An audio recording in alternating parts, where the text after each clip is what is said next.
সুপ্রিয় দর্শক শ্রোতা ভাই বোন ও বন্ধুরা, আপনারা যে যেখানে আছেন সবাইকে জানাই লাইভ শ্যাম্পুর যাত্রা দলের পক্ষ থেকে নতুন বছরের শুভেচ্ছা ও সালাম।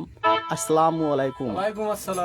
আপনারা সবাই বেশি বেশি শেয়ার, লাইক, কমেন্ট করে আমাদের পাশে থাকবেন, এই আশা নিয়ে আমি আমাদের যাত্রাপালার শুভারম্ভ করছি।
একই একই দৃশ্য দেখছি আমি। শুনে সে তার কাজ অবহেলা করলো। তবে একবার আমি আমার দেওয়ানজিকে ডেকে দেখি। কোথায় কোথায় দেওয়ানজি কোথায়? হ্যাঁ দেওয়ানজি, তোমাকে তো আমি এই জন্য ডেকেছি যে ওই রাজপ্রাসাদ এখনো ছাড়া হয়নি কেন? সে এত বড় ওই রাজপ্রাসাদ অবহেলা করলো। যাও ঝাড়ু দাঁড়িয়ে তার ফুলের গুটি ধরে দিয়ে এসে এই রাজ দরবারে।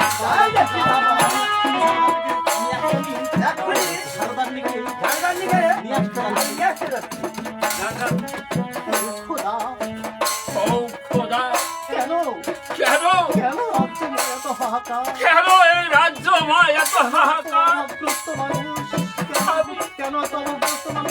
এত কেন অভাবগ্রস্ত মানুষ? আমি যে কিছুই বুঝতে পারছি না।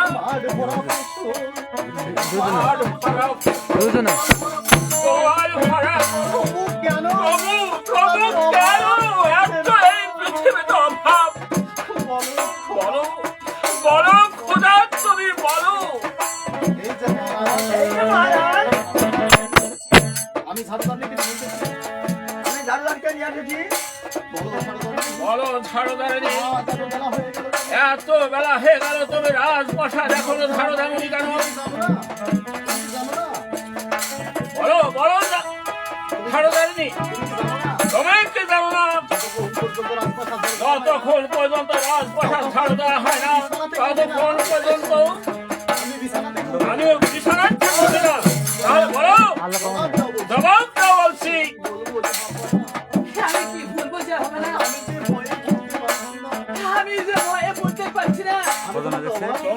আমি তোমাকে ভয় দিচ্ছি, তুমি নিজের ভয়ে বলো।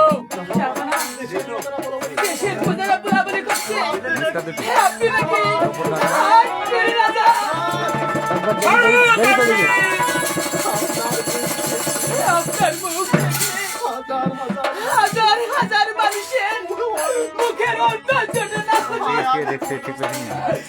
তাই আমি মনস্থির করেছি এই রাজ্যে আমি আর থাকবো না। আমার হাতে কিন্তু তবে আমার মুখের উপর এত বড় কথা বলার সাহস কোথায় থেকে পেলে? আমার চাবুক চাই। সালাম চাবুক দাওয়ানজি।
আপনি এই মুহূর্তে এই শয়তানটাকে এই রাজ্য ঘাড়ে ধাক্কা মারতেই তবে আমার সামনে থেকে এই রাজপ্রাসাদ থেকে বিদায় করে দাও।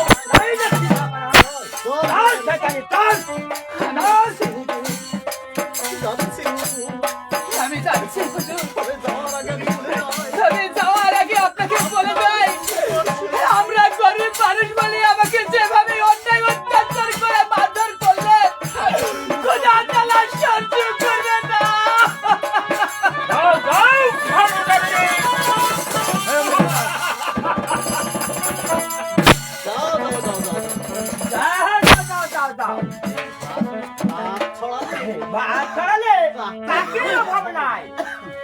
দেওয়ানজি,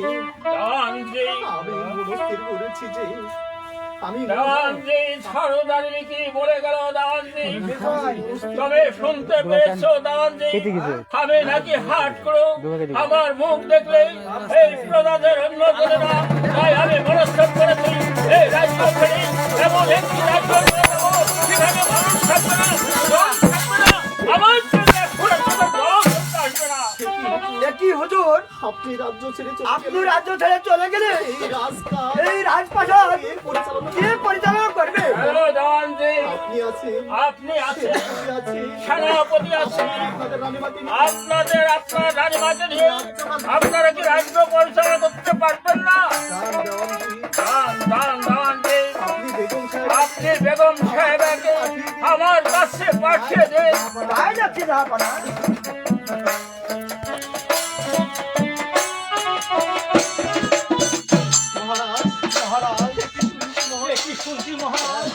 হ্যাঁ বেগম, তুমি ঠিকই শুনেছো। আপনি রাজ্য ছেড়ে চলে গেলে আমি কি নিয়ে বেঁচে থাকবো? সতী নারী অতি যে তার সম্পদ। যাবেন না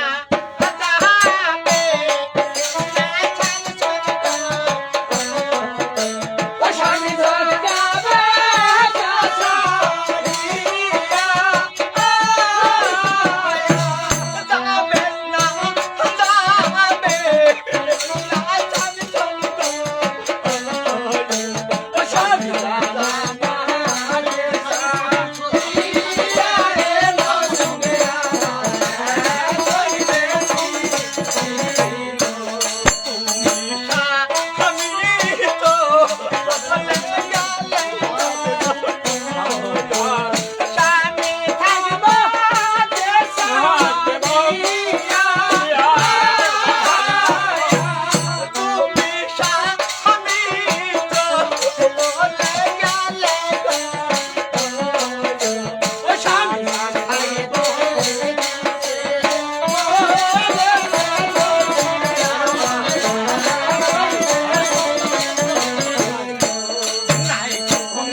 থাকলে ওই রাজ্যের প্রজারা না খেয়ে থাকবে। আমার এই মুখ দেখলে রাজ্যময় হাহাকার হয়ে যাবে। তাই আমি মনস্থির করেছি, আমার এই মুখ আর আমি কাউকে দেখাবো না, এই কাউকে দেখাবো না। বিদায় দেব।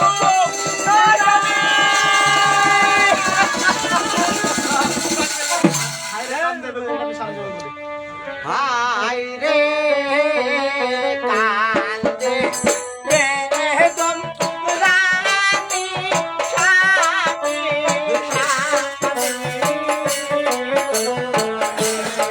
হায় রে কান্দে বেদম রানী স্বামী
আমার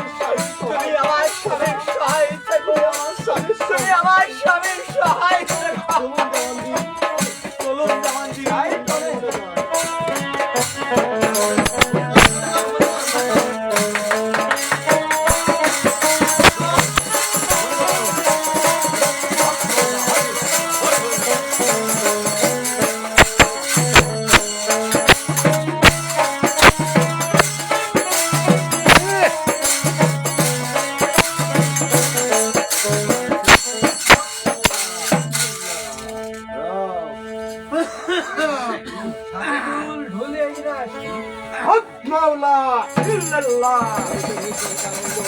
এই তো নির্জন কানন বন, এখানে আমি আমার ধ্যান করব।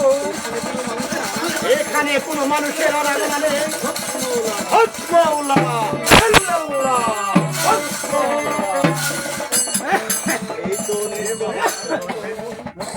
এই তো নির্জন কানন বন, এখানে আমার প্রাণ বিসর্জন দেব। কেউ দেখবে না, কেউ শুনবে না, কেউ আমার এই করুণ আর্তনাদ। কেউ সাড়া দাও বলছি, নইলে আমি কিন্তু তোমার ধ্যান ভেঙে দেবো। এই দিলাম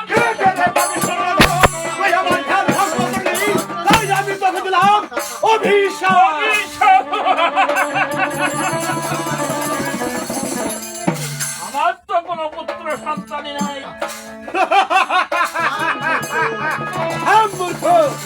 তোর পুত্র সন্তান হবে। আমার পুত্র হ্যাঁ, তোর পুত্র সন্তান হবে।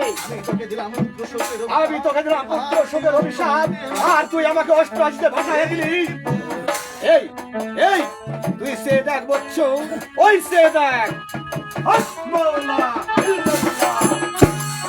এই বাচ্চা, এই নে কি ফুল। এই ফুলটি পাটাই গেছে ভিজা চুলে, ভিজা চলে তোর স্ত্রীকে শানমাদার ঘর থেকে গোসল করে ভিজা চুলে খাওয়াই দিবি। আল্লাহর রহমতে একটি পুত্র সন্তান হবে। আর বাচ্চা, আর সেই পুত্র সন্তানটি যখন বচ্চ বছর পূর্ণ হবে তখন তাকে বিবাহ দিতে হবে এবং তোর সেই পুত্রবধূকে ওই বাসর ঘরে রেখে তোর ছেলেকে পাঠাবি 12 বছর কার জন্য 70 লক্ষের বাণিজ্যতে। আর তুই যদি বাণিজ্য না পাঠাস তোর এই সোনার রাজ্য পুরে ছারখার হয়ে যাবে, তোর ছেলের মুখ দিয়ে রক্ত বিস্ফোরণ উঠে তোর ছেলে মারা যাবে। শোন, তুই আমার কথাটা অক্ষর অক্ষরে পালন করিস। ওই চেয়ে দেখ বচ্চু, হক মাওলা ইল্লাল্লাহ, হক মাওলা ইল্লাল্লাহ। হায় খোদা, হায় খোদা, মনিবার আমাকে ফুল দিয়ে চলে গেল। অনেকবার আমাকে ফোন দিয়ে চলে গেল। আমি যাই আমার বেগমের কাছে যাই, আমার বেগমের কাছে আমি ফিরে যাই।